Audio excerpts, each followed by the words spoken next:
Having finally learnt to turn, I took a break at the rest house at the foot of the mountain. The sight of muddy kicking up snow before my very eyes was so brilliant that I stopped in my tracks. My goggles were covered in so much snow that I couldn't see a thing. "Aha, Toru, you look just like a snowman." Muddy laughed. I took my goggles off and wiped the snow off the rest of my body. "Seems I'm better suited to falling over than skiing." "That's not what I meant, Toru. You're a fast learner." Muddy also took her goggles off and smiled at me. It had been several hours since I'd seen her smiling face, and it was like the sun finally peeking out from behind the snow. I looked at her once more. Her black hair really stood out amongst her white ski wear. Able to ski through the toughest of slopes, she'd steal the show anywhere. I think anyone would highly anticipate the beautiful face beneath those goggles. That was just what happened at ski resorts. If it was muddy, I thought. If it was muddy, nobody's expectations would be betrayed. Muddy, raised in snow country, had been showing off her skills, which annoyed me, but now I felt proud of her. Not only was her bare face beautiful, but I knew just how smoking she looked hidden beneath that thick ski wear as well. "You want to go one more time?" "Eh? Again?" I repeated, complaining. We'd been going so hard since the morning that I could barely stand. "Come on, just one more time." She put her hands together, as though begging. "Let's go back. And besides, the weather looks like it's about to turn bad," I said, pointing to the sky. It wasn't a lie. The sun had been poking out of the clouds until just before, but now it was completely hidden. Now the whole sky seemed heavy and black. "Wow, it really is. There might be a blizzard tonight." Muddy frowned. "So then, let's go back." We piled into the four-wheel drive we borrowed from Muddy's uncle, Kobayashi-san. I'd first met Muddy in April this year, at university.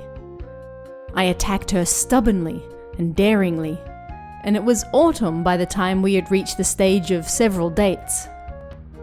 But no matter how much I pushed, she didn't respond, and it was like fighting a wrestling match all by myself.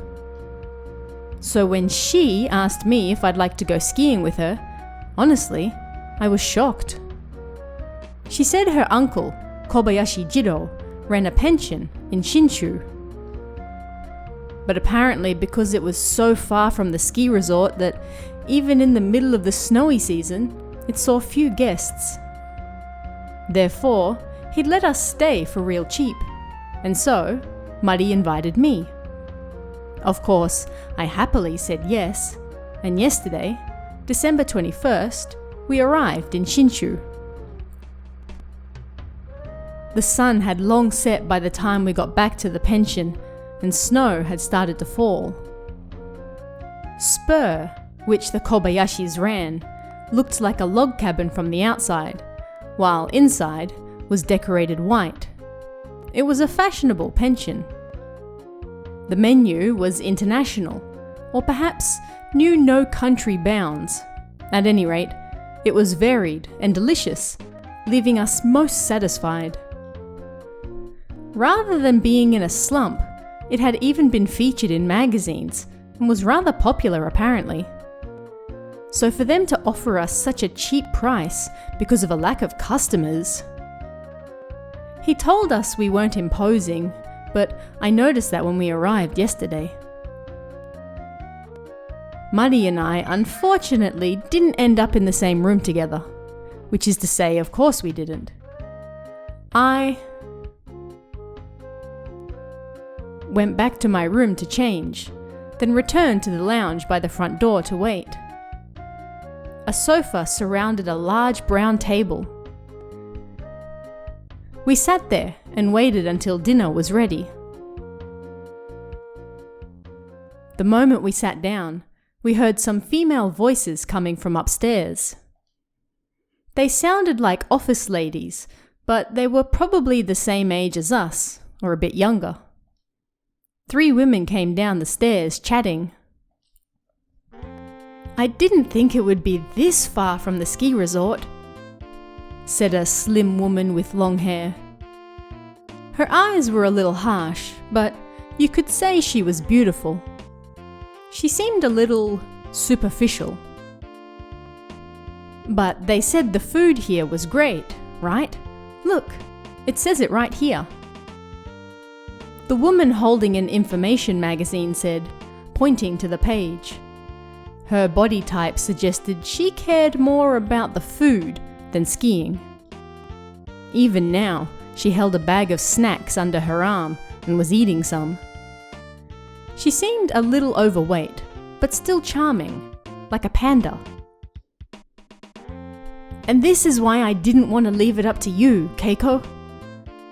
If it was just to eat delicious food, you'd go all the way to Tokyo.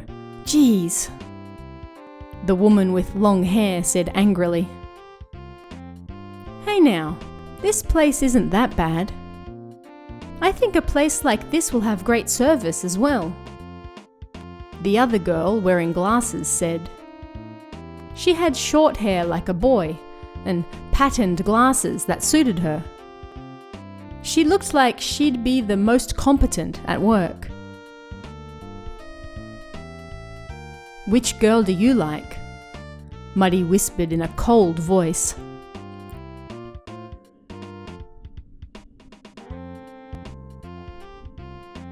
"What a stupid question, honey. The only one I like is you, baby." I shook my finger at her. "You moron. Don't get ahead of yourself," Muddy spat. "I'm sorry, but could you take a picture with us?" The woman wearing the glasses held out a camera as she approached me. Here it was. This was the problem with being a handsome guy. With that in mind, I stood up and approached the women. "Ah, I don't mind at all." "Well then, what pose should I?" The girl with glasses panicked and stopped me. "Ah, no, we don't need her manager. Thank you." "Her manager?" "You're the actress Harada Momose, right? You were in that ski movie, Take Me Sometimes as well." What the? They were asking for a photo with Muddy, not me. They had mistaken her for a film actress. The plump woman was so nervous she was even sweating. "Ooh, of course. Hey, manager." Muddy looked at me while grinning. "Okay, thank you." The girl with the glasses handed me the camera. Yeah. Just gotta take your picture. I get it. Okay, say cheese. I pressed the button as they said, "Su." They no doubt all looked like clowns. They all laughed with me, unaware of my bad joke. They were already friendly. "What? You're not her?" "Oh, I really thought..." "Sorry, I got a bit carried away." "No, Aki's the one who got it wrong," the girl with long hair continued. "Sorry for calling you her manager." The girls lowered their heads as they took the camera back. "Ah, it's fine. It didn't bother me at all," I lied. "But Muddy-san really is pretty." When they put it like that, I couldn't feel bad about it either. And just like that, they got to introducing themselves. The girl with long hair, who complained that the ski resort was so far away, was Watase Kanako. The cute, plump girl eating snacks was Kitano Keiko. And the girl with glasses holding the camera was Karamura Aki. They were all 18-year-old office ladies. We just arrived here before, but how's the ski resort looking? Kanako-chan asked me. But today was our first day out there, so it was hard to say one way or the other. Muddy answered for me. It's pretty good. The lifts weren't that busy either. Kanako-chan seemed to like skiing just as much as Muddy, and she started firing off questions about the snow quality, the best places to ski, etc., etc. The other two watched them talk with less interest. Kanako-chan had probably forcibly dragged them along. At that moment, the sound of an engine approached and stopped behind the pension. Seemed a new guest had arrived. Before long, the bell above the front door rang, and a voice rang out in a loud Osaka dialect. Ah, thank God. I thought we were gonna die. A couple entered the building with snow coating their head and shoulders. The man looked to be about 50, short, with a red face, while the woman, slim and tall, looked to be in her mid-30s. Ah, Kayama-san, welcome. You're late. I was worried. Kobayashi-san came out from the back and welcomed them. A ridiculous blizzard has kicked up. We almost got lost. Looking outside, the snow had started to pile with a lot more force than before. The old cuckoo clock on the wall chimed 7 p.m. Instinctively, I looked at my digital watch, and it said it was still only 6:55. Maybe it was slow. Dinner is ready, so please, enter the dining hall. Shibasaki Midori-san, the part-timer in the kitchen, came out. I'll take care of your things, so please, Kayama-san, make your way to the dining hall. After Kobayashi-san was done with the register out the front, he directed the couple towards dinner. The woman looked over at me, and our eyes met. She looked sad. For a brief moment, that was how it seemed anyway. She smiled and then lowered her head. I panicked and did the same. Before I knew it, Muddy was also looking at her. I thought she'd crack another joke, but unexpectedly she whispered, "She's beautiful, huh?" "You're even more beautiful," I flattered her. "I can see right through your flattery, so don't bother." She puffed out her cheeks. It wasn't flattery. I looked deep into her eyes. Muddy's cheeks went red, and she looked away, quickly standing up. "Well, let's go." She seemed to be blushing. Knives and forks had already been laid out on the dining tables. The 3 girls and the couple who had just arrived were already seated. We sat down at a table for 2. A candle in the shape of a Christmas tree sat in the middle of the table. The tiny flame wavered in Muddy's downcast eyes.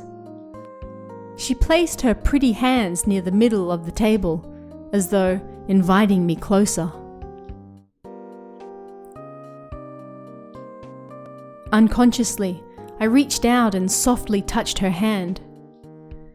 The moment our hands touched, Muddy jumped in surprise, but she didn't withdraw her hand.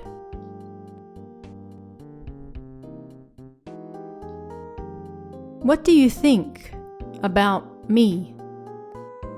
I dove right in and asked her, "What do I think?" Muddy looked away and feigned ignorance.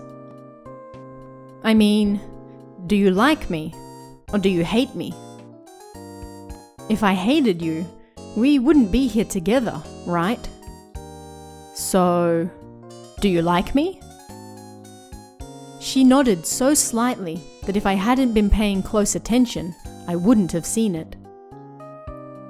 Even though my expectations had been set when she invited me to go skiing with her, finally understanding her true feelings was like ascending to heaven. I had no idea what the food that had been brought over tasted like, nor what was going on around us. Muddy was in front of me. That was all I needed to know.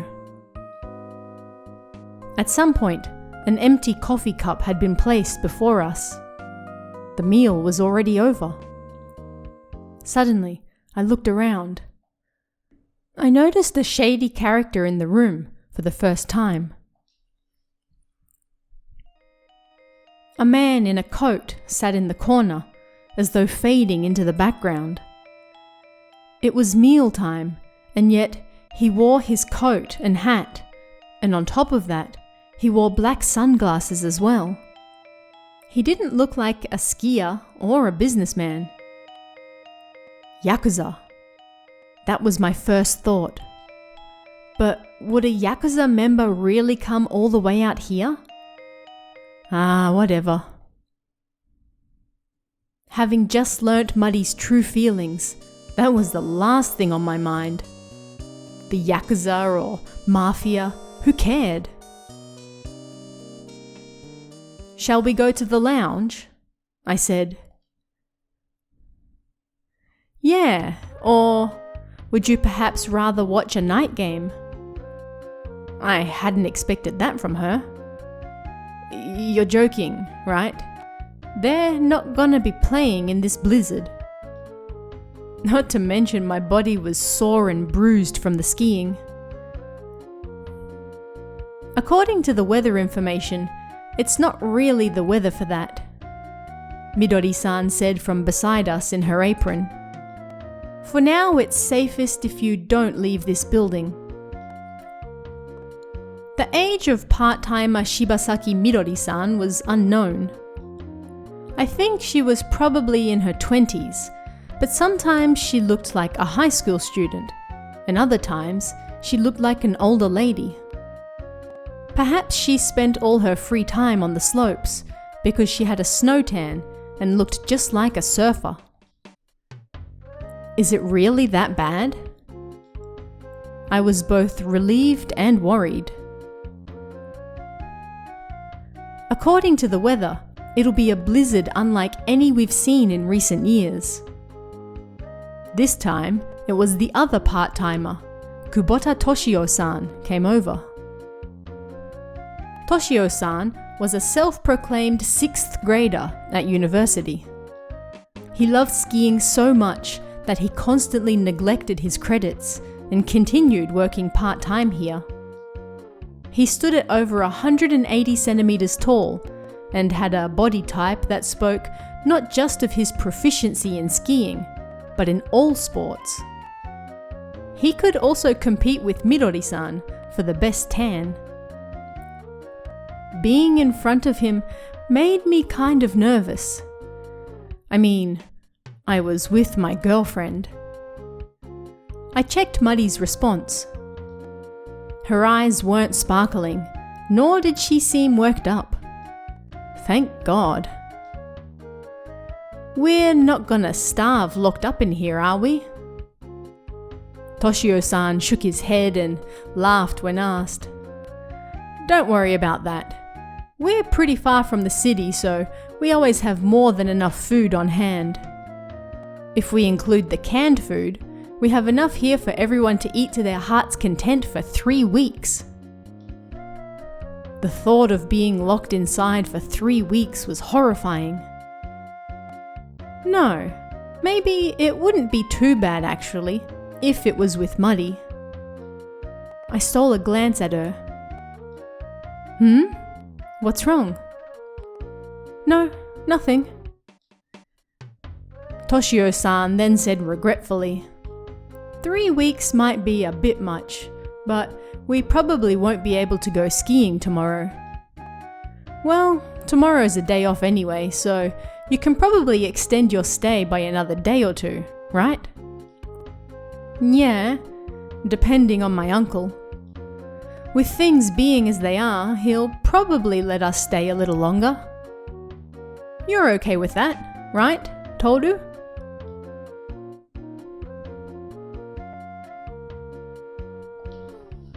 No way. I have work. Think about me as well, please. Really? Then you can go back first. I'll stay here. Muddy's face dropped. But will I even be able to get back alone in the snow?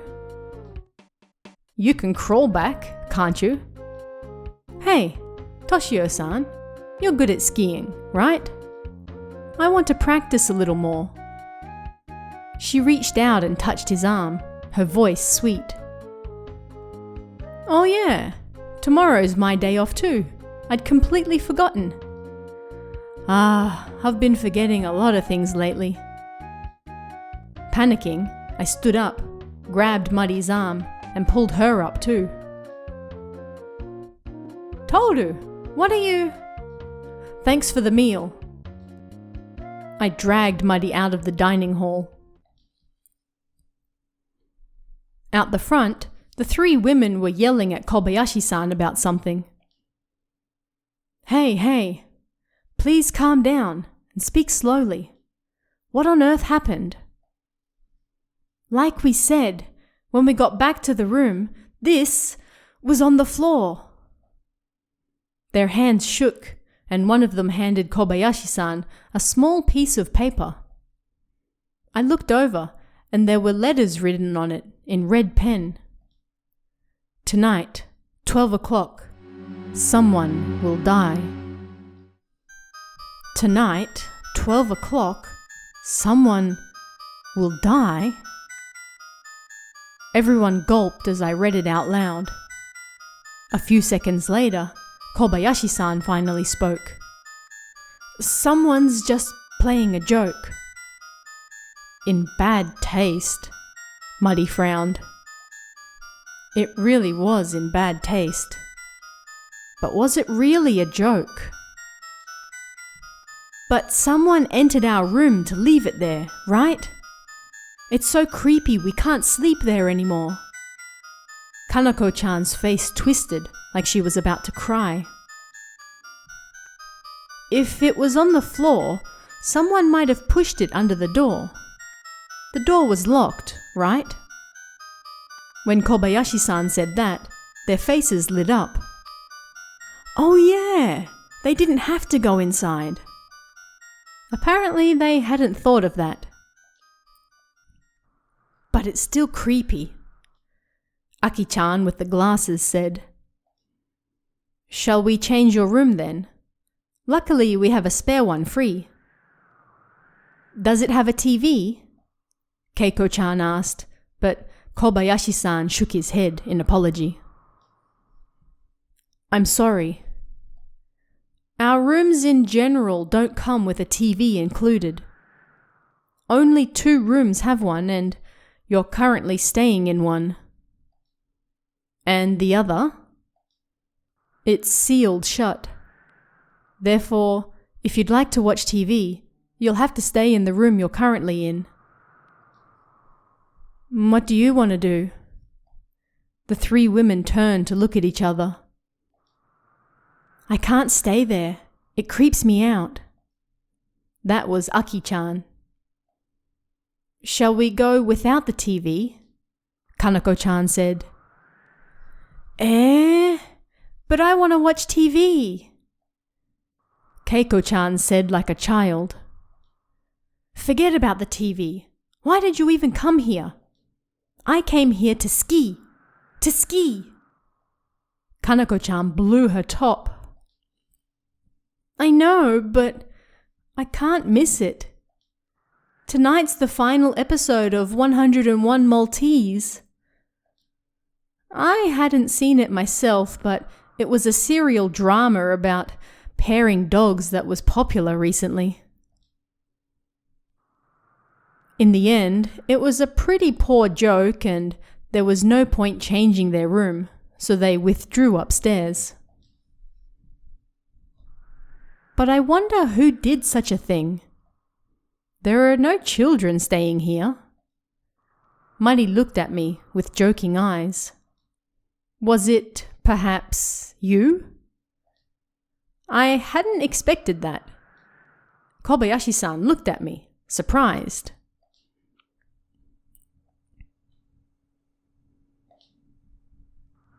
You got me. It was me, I said, grinning. Toru-kun, you didn't. I'm kidding. It's a joke. Kobayashi-san's complexion changed and I panicked, denying that it had been me. Please don't say that to the other guests. That's not going to make them feel better about things. For someone in the customer business, I guess a joke like this was no small thing. Suddenly, the front desk phone rang. Hello, this is Spur. I pretended not to listen to Kobayashi-san as he spoke, and we sat down on the sofa in the empty lounge. He spoke loud enough that we could hear him clearly from where we sat. Ah, Mikimoto-sama. I'm terribly sorry. Dinner is already over, but we have a room for you. Yes. Near the station? It's about a 30 or 40-minute drive from there by car, although it's snowing terribly this way at the moment. Looks like someone else is coming. Maybe the snow slowed them down, Muddy whispered. It has to be. I hope they don't get lost. Is that so? Well then, we'll be waiting for you. The middle-aged man came down from the second floor as Kobayashi-san hung up the phone. You don't mind if I turn the TV on, do you? He asked casually. No, go ahead, I answered, and he grabbed the remote from the table and turned the TV on. Seeing that a boring drama was on, he flicked to the next channel. Damn, it's not on anywhere. Looks like I might have to wait a bit longer. He turned the TV off and turned to face us. Did you kids happen to hear the end of it? Huh?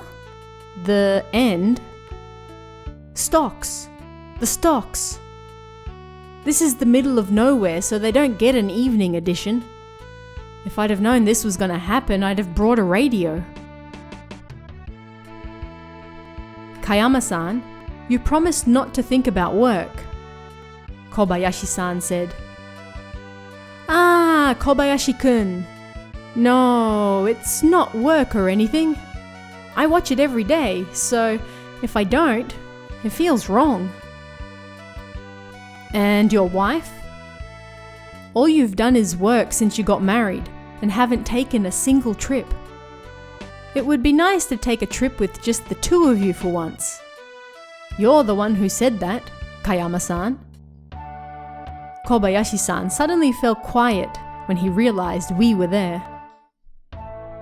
Ah, guess I should introduce you, Kayama-san.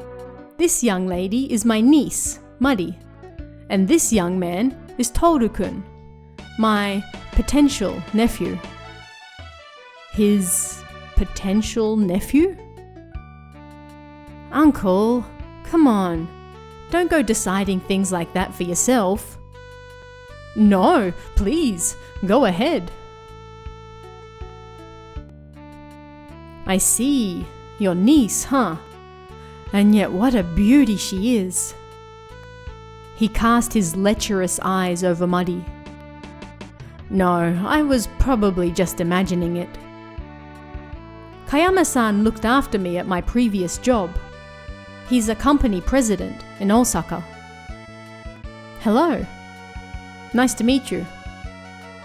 But this pension sure is amazing, huh? I've known guys who've broken away from it all and started udon restaurants or soba restaurants, but never anyone doing such a reliable job as this. Are you kids students? Kayama-san looked at us. Yes. You should watch and learn from your uncle. He's a great man. By the way, young man, have you decided what you'll be doing after graduation yet? No, not yet. No? Why don't you come and work for me? Our company is great, and we work on the merit system, so someone in their second year can earn more than someone in their 10th year. He went on in a loud voice. Yes, but... And those who have no talent never get a raise. How about it? Want to come work for me? I didn't know how much of what he was saying was serious.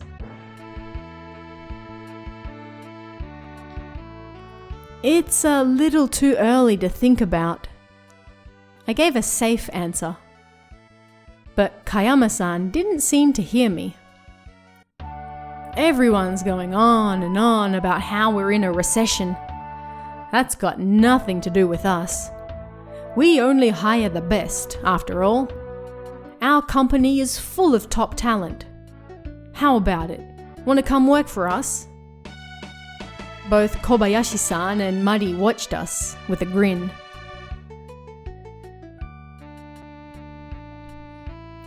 Is that so? I'll think about it. I really wanted to change the subject. And as for why our company is holding out so strongly against the recession, well, you see, it didn't look like he was going to end anytime soon. You're bothering them, dear. We heard a quiet female voice. I turned around, and that beautiful woman, Kayama-san's wife, was standing by the stairs. He's not bothering you, is he? I sensed an imbalance from seeing her at a distance, but seeing her up close, she was even younger than I first thought.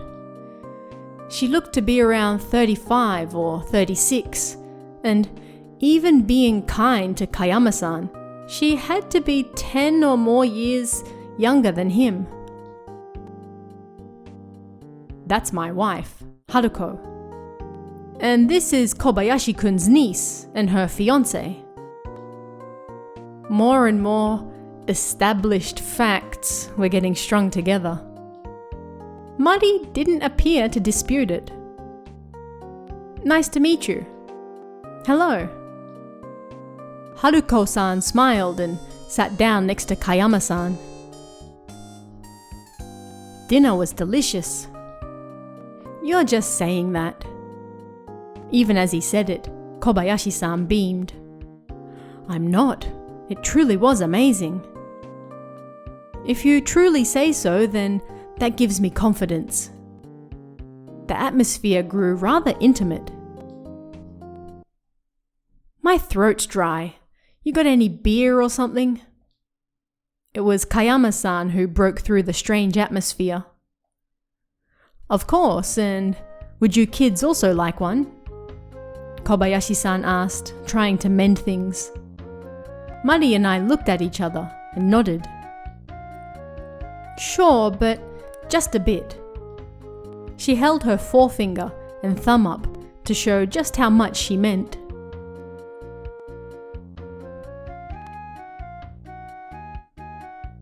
If you've got a full case, that'll be enough. I tried to show off my drinking prowess. What nerve! Mari got angry. I was just joking. Suddenly there was a loud noise outside the window, like something heavy had fallen. Whoa! Something fell. I jumped with a start, and Mari snickered. It's just the snow from the roof. What? The snow? What a letdown. But was it really just snow? I peered into the darkness outside, suspicious, and noticed some dim lights in the distance. They were headlights. They were approaching fast, and before long, we could hear the engine. There were no other houses around, so it had to be the late guest. As I expected, the engine sound went around the back of the pension and then disappeared. Finally, footsteps appeared near the front porch and the door opened. "Sorry, this is Mikimoto. Is anybody here?" A thick voice reached even us. "Mikimoto-san, welcome!" Kobayashi-san ran from the dining hall. A large man took off his shoes and entered. Kobayashi-san placed the beers on the table in a panic and rushed over to the front reception. For a while there I wasn't sure what would happen. My wipers were useless and I thought the car was going to get stuck in the snow. The man named Mikimoto said as he wrote in the book by the front reception. In contrast to his name, he had facial hair and looked more like a mountain man than anything else. "Dinner has finished, but if you're happy with onigiri, we have that. Shall I make you some?" Kobayashi-san asked. No, I ate on the way, so I'm not hungry. Although, I sure would love a warm drink if you have one. Would you like some coffee or tea? We can also make some soup. Tea, please. Shall we bring it up to your room? Or would you prefer to drink it in the lounge? There is fine. Mikimoto looked around and nodded when he saw us. Is that so? Okay, well, here is your key. Once you've put your things away, please come back downstairs. Kobayashi-san handed him the key, and Mikimoto-san grabbed his luggage to take upstairs. The cuckoo clock chimed once. It was 8:30. I'm sorry. Please, go ahead and drink. Kobayashi-san said to us and then disappeared back into the dining hall. Well then, shall we go ahead and drink? Kayama-san, myself, and Muddy grabbed our glasses. Cheers! I held my glass up and then placed it to my lips. Kayama-san's wife, Haruko-san, didn't reach out for a glass. Perhaps she wasn't a drinker or didn't want to drink.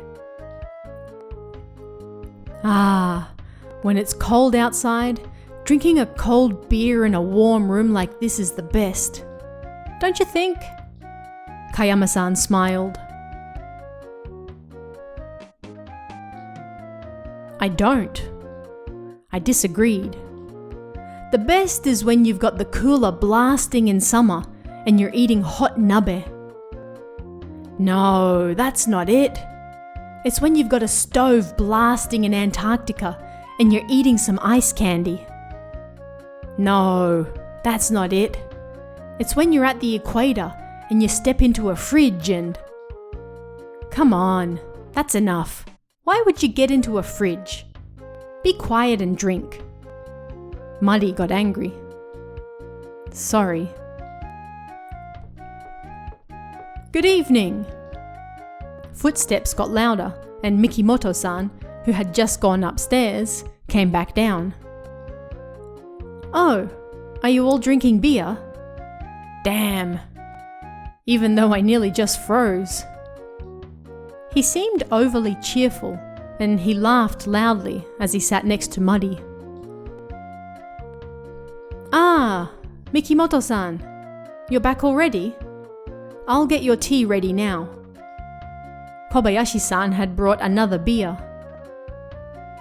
True to his word, his wife Kyoko-san, and the part-timer Midori-san came out with a tray carrying a teapot and a cup. Haruko-san, you don't drink beer, correct? How about some tea? We also have something called a Mississippi mud cake. It's delicious. Haruko-san thought for a moment when Kyoko-san asked her, and then nodded. Yes, thank you. That would be nice. Ah, it's like coming back to life. Mikimoto-san gratefully drank his hot tea while blowing on it. When people grow a beard, it's hard to tell how old they really are, and Mikimoto-san was no different.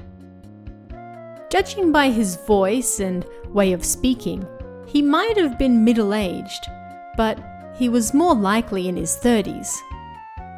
If he shaved his beard, he would probably look around the same age as me, around 20 or so. Is this everyone staying here tonight? Mikimoto-san looked around at us after catching his breath. No, there's another 4 people here as well, Kobayashi-san answered. Is that so? Shibasaki-san, they might like some tea too. Why don't you go and ask them? Of course. Midori-san's slippers echoed as she hurried towards the front reception. What about that man? The kinda scary one. She turned back and asked. She must have been talking about the guy that looked like a Yakuza member. Ah, Tanaka-san. Go and ask him. Huh? I don't really want to. You don't have to if you don't want to. He doesn't look like the friendly type after all. Oh, thank goodness. Midori-san called the 3 women on the internal phone. Owner, they'd like something to drink. They said they're coming down now. She called out after hanging up the phone. Could you try to speak a little more politely, please? Kobayashi-san whispered with a bitter smile.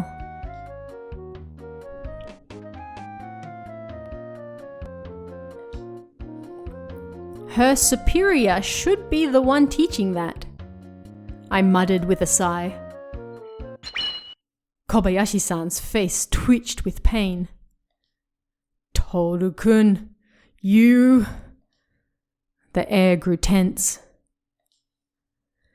Now, dear, and Toru-kun as well. Kyoko-san stepped in. Well then, shall I prepare 3 more cups? She said and carried the tray back to the kitchen. The atmosphere returned to normal. Man, the service here is fantastic, huh? Mikimoto-san said, shaking his head as though terribly impressed. No, I mean, I started this place because I like entertaining people, so... Kobayashi-san blushed. The 3 women came downstairs. Good evening. Hey, Kanako, don't push me. I wanted to watch the TV some more. Things got noisy in an instant. Wow, smells nice. Excuse me, coming through. Kanako, I said don't push me. There were too many people, so we decided to sit on the stairs. And still, the sofa was packed. At almost the same time, Kyoko-san brought out some tea. I asked Toshio-kun if he'd like some as well. He said he was watching TV right now and didn't want any. Let's drink, everyone said and put the tea to their lips. The cuckoo clock rang out and everyone turned to look at it. 3, 4, 5, 6, 7, 8, 9. 9 o'clock. When it was done, the wind outside sounded even louder than before. The window frames rattled, and the thick glass looked like it might break. "There's not going to be an avalanche, is there?" Aki-chan with the glasses said, worried. "Hey, don't say such unlucky things. And even if that doesn't happen, that thing was so creepy." Kanako-chan was about to say and then covered her mouth in shock. This was bad. "That thing? What thing?" Mikimoto-san asked casually. I decided to follow his question up.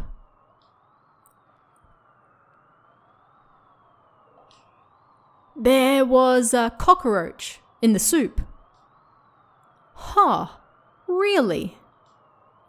Mikimoto-san's eyes went wide with surprise. "Huh? We should have put that out with the snacks before we set the table." Kobayashi-san tilted his head. Everyone was shocked. I'm kidding. It was just a joke. Jeez, don't fall for it so easily, guys." Kobayashi-san waved his hand around, joking. Keiko-chan put her hand to her chest. "Oh, thank God. I had 5 bowls of soup." "That was a little much." Do you work here?" Kanako asked Mikimoto-san. "Me? No, I'm a guest. Although I was late and couldn't make it in time for dinner. Shall I introduce myself then? There are lots of young ladies here after all." He put his teacup down and adjusted himself. "I'm Mikimoto Yosuke. I'm a freelance photographer. I mostly take pictures of landscapes, but if there was someone who wanted to take some nudes, then they should come right out and say it." Whether he was joking or not, he was the only one who laughed. "Ew, nudes?" The girls looked grossed out, although amused. "It's not something you need to be embarrassed about. Everyone's skin at this age is so supple and beautiful. But before you know it, the years pass, and you start to think, I should have taken some photos when I was more beautiful." I looked at Muddy's face. The only expression on it was disgust. Thank God. "Kana-chan, why don't you get him to take some photos for you?" Keiko-chan poked Kanako-chan with her elbow. "Huh? No way. I'm not confident enough." She violently shook her head, but she didn't seem as opposed to the idea as she would have everyone believe. What was that just now? It sounded like glass breaking. Kayama-san screamed in surprise. "I'll go have a look." Kobayashi-san quickly stood up and disappeared down the hall. The fun mood died.